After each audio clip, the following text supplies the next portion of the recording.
Tekrar kanalıma hoş geldiniz. Bu videomda sizlere biberden yüksek verim alabilmek için biber fidesi ekiminde zengin karışımlı toprak hazırlanışını ve biberin budaması hakkında bilgi aktaracağım. Öncelikle saksımızın yarısından fazlasına normal bahçe toprağı dolduruyoruz.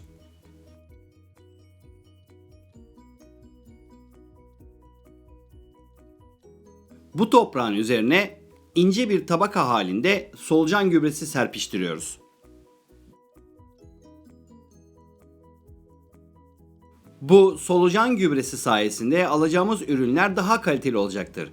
Siz isterseniz daha fazla solucan gübresini toprağın üzerine serpiştirebilirsiniz. Yani çok serpiştirmenizin herhangi bir zararı yok.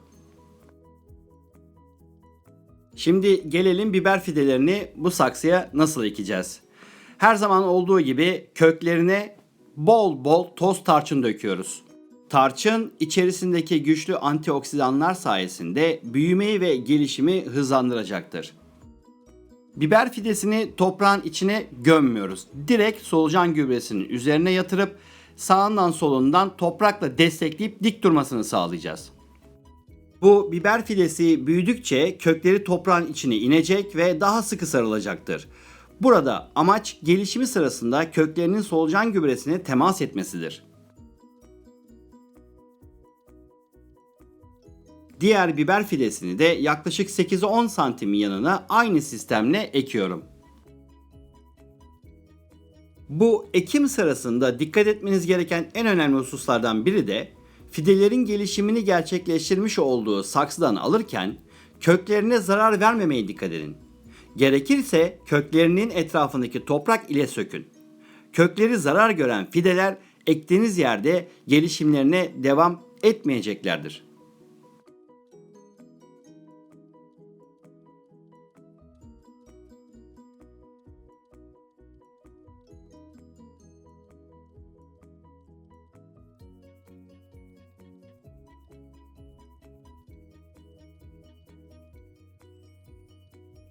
Bitkinin ihtiyacı olan minerallere sahip bir karışımı toprak ile karıştırıp üzerine ekliyoruz. Potasyum, kalsiyum ve azot gibi minerallere sahip bu karışıma yukarıdaki linkten ulaşabilirsiniz.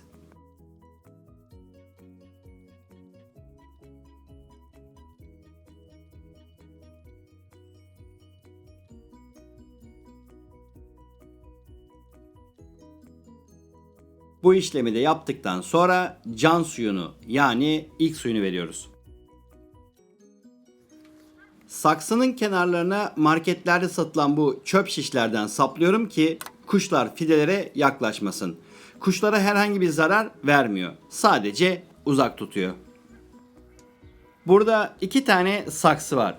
Bir tanesinde zengin toprak karışımlı olan biberler var. Diğerinde de normal bahçe toprağında ekilmiş biberler var. Yaklaşık 2 hafta sonra iki saksı arasındaki farkı görebiliyorsunuz. Bu normal toprakta ekmiş olduğum biberler. Bu da az önce görmüş olduğunuz zengin toprak karışımlı biberler.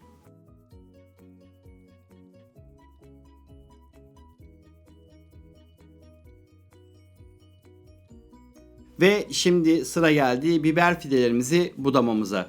Bu gövdesinde çatala kadar olan yerindeki yaprakları koparacağız. Biber budaması filiz alma, yaprak alma şeklinde yapılır. Bu çatal kısmına kadar gövde üzerine çıkan filizler elle veya temiz bir makas ile kopartılması gerekir. Fidenin üzerinde 2 ya da 3 tane ana dal bırakılacak şekilde oluşturulması gerekir.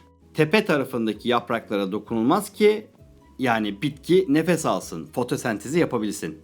Çatal kısmına kadar olan tüm yaprakları ve küçük sürgünleri alıyoruz. Üzerinde yani çiçek olsa bile, küçük biberler olsa bile bu çatal kısmına kadar olan yerler komple temizlenmeli.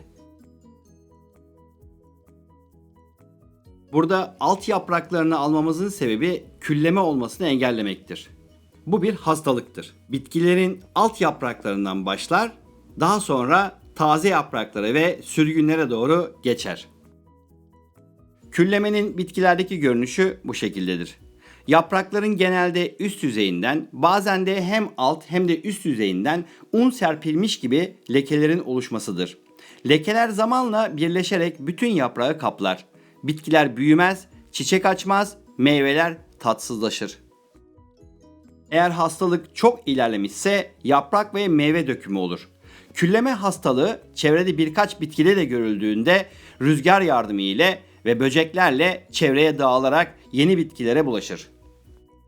Bu sebepten toprağa yakın, yani yine aynı şeyi söylüyorum, fidenin çatalına doğru tüm yaprakları koparmamız gerekiyor. Aslında yaşlı yapraklar koparılır. Yukarıdaki biraz tazeler bırakılır ama ben hepsini koparmak istiyorum ki yarın bir gün aynı işlemi yapmayayım. Üstteki yapraklar yeterli çünkü. Biraz da biberin sulamasından bahsedelim. Sulamanın amacı bitki gelişmesi için gerekli olan fakat doğal yollarla karşılanamayan suyu en kolay ve randımanlı bir şekilde kök bölgesinde depolamaktır. Biber suyu seven bir bitkidir. Ancak kuru ve yaş topraklardan olumsuz yönde etkilenir. Biber düzenli sulamalardan hoşlandığı için damlama sulama tercih edilir. Ama siz balkonunuzda veya bahçenizde küçük bir alanda bunu yapıyorsanız en azından az az sık sık sulamayı unutmayın. Kökleri kuru kalmasın. Tabii kökleri kuru kalmasın derken de çamur halinde de bırakmamak gerekiyor. En azından saksınızın drenaj deliği mutlaka olmalı. Eğer olmazsa kökleri çürür. Biber nemi çok sever. %60-%70 oranında nem var ise biber için mükemmeldir. Seralarda özellikle ekim yapılmayan toprağa, yani biberlerin aralarında su dökerler ki ortam nemli olsun diye. Eğer nem yetersiz ise büyüme yavaşlar. Gövde odunlaşır, meyve tutumu azalır. Burada gördüğünüz gibi budamamızı yaptık ve sadece üst dallardaki yaprakları bıraktık. Budamanın diğer aşaması da üst dalların içeri doğru bakan dallarını koparmaktır. Şimdi örnek olarak bir tanesini göstereceğim. Burada diğer fidelerim tam gelişmemiş ama bu fidenin içe bakan dalını kopartıyorum ki içerideki meyveler sıkışık bir şekilde büyümesin. Yani biber rahat bir şekilde hareket etsin. Bu çatalın etrafında olacak dallar. İç taraftakileri kesiyoruz. Burası rahat bir şekilde hareket etmesi gerekiyor. Fideler biraz daha büyüdüğünde aslında o işlem daha rahat yapılır. Ben sadece şu an size göstermek için bir tane örnek vardı. Diğerlerinde yok zaten. Tam büyümediler. Büyüdükten sonra belli olur. Dışa doğru bakan dalları bırakıyoruz. İçeriye doğru bakan dalları koparıyoruz.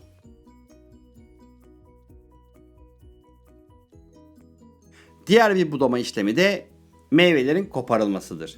Öncelikle gövdedeki bu yaprakları çatal kısmına doğru tek tek topluyoruz.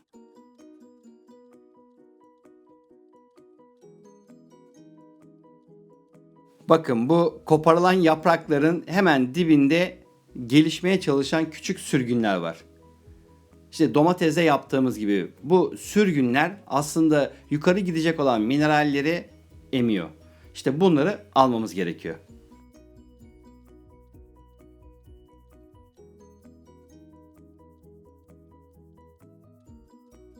Şimdi gelelim biberde çiçek koparılmasına. İlk çiçek koparılır. İkinci çiçek de koparılır. Yani ilk ve ikinci alandaki çiçekler alınır ki kalan dallar daha güçlü olsun. Bu birinci ve ikinci alandaki çiçekleri koparırsanız bitkiniz daha güçlü olacaktır ve daha uzun süre ürün verecektir. Eğer sizin elinizdeki fidelerde bunlar biber haline gelmişse hafif cılız haldeyken onları da koparın. Bakın, zaten tepelerde bir sürü çiçek açacak olan yer var. Buralardan zaten meyvesini rahat bir şekilde verecek. Bizim buradaki amacımız bu tepeyi güçlendirmek. Bu üst dallardan alacağımız ürünler kaliteli ürün olacaktır.